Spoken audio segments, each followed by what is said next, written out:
Earlier this week, police conducted an operation in Kampala Central Business District, targeting suspects linked to the theft of laptops reportedly belonging to the Bank of Uganda. The operation was carried out in several business centers, including Mutasa Kafera Plaza, with several people arrested. Beyond the arrests, attention has shifted to the manner in which police handled suspects, and now the officers transport them to detention centers. Open the legs. Get it. Open the legs. Open the legs. Come here. Get it. Come here. What is seen here is not a new phenomenon, with several people arrested during demonstrations and other operations handled the same way. Human rights defenders argue that such treatment violates constitutional rights and undermines the dignity of suspects, regardless of the accusations against them. The Vice President of the Uganda Law Society, Anthony Asimwe, describes such scenes as absurd.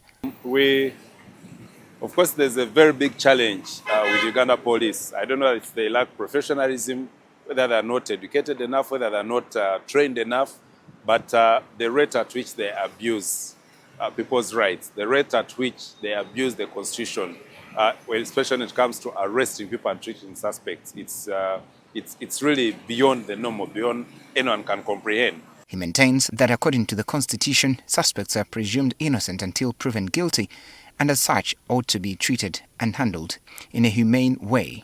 Now, this whole act of grabbing people, throwing them under the truck, stepping on them, it is really absurd. That's why you see we are ranking so badly in the Human Rights Index. Crispin Kaheru, a member of the Uganda Human Rights Commission, argues that suspects do not lose their rights upon arrest. The Constitution guarantees the rights of suspects, just like it does for all human beings, that human beings should be treated with dignity, they should be treated fairly, they should be protected from any cruel, inhuman, or degrading treatment. He, however, says what is witnessed today is a result of limited resources. But at the same time, we have to be very careful and realistic.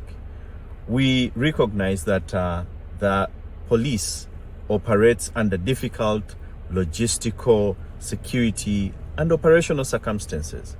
So many times the police may not have the luxury of vehicles to specifically or customized to transport suspects. The police acknowledge the public's concerns over the matter, noting that the challenge is largely caused by inadequate resources and limited transport equipment during major operations, as the police spokesperson Rusoke Kituma explains. Whereas we are cognizant of them, at the moment we still have a challenge of it's a resource constraint. We would have loved to transport our suspects in the most comfortable way possible. There are even better means there. I know you would love us to have like arrest vans. There are those whom we take using drones where they go while seated.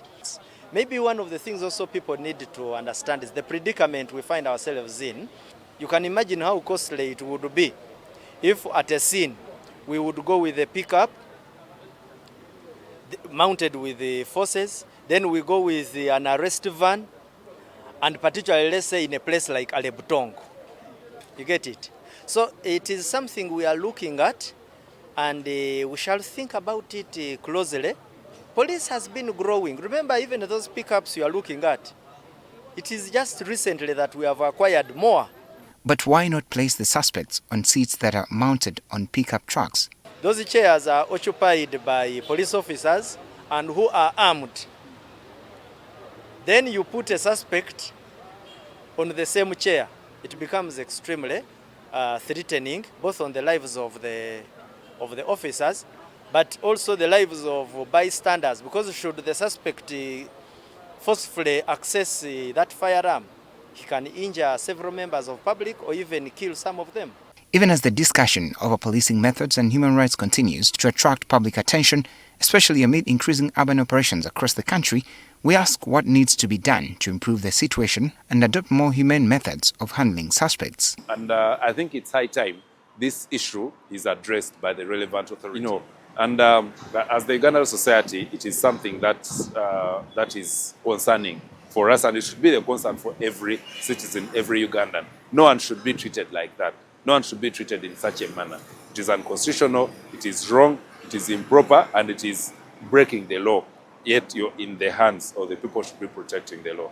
Maybe what we appeal to people and the country generally, let's all work together to generally move a notch higher and get more standardized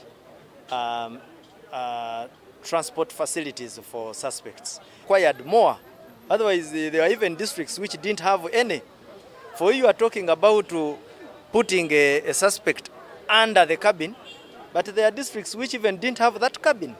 So police is growing progressively in terms of those essential capabilities. I'm Benjamin Jumbe, NTV Weekend Edition.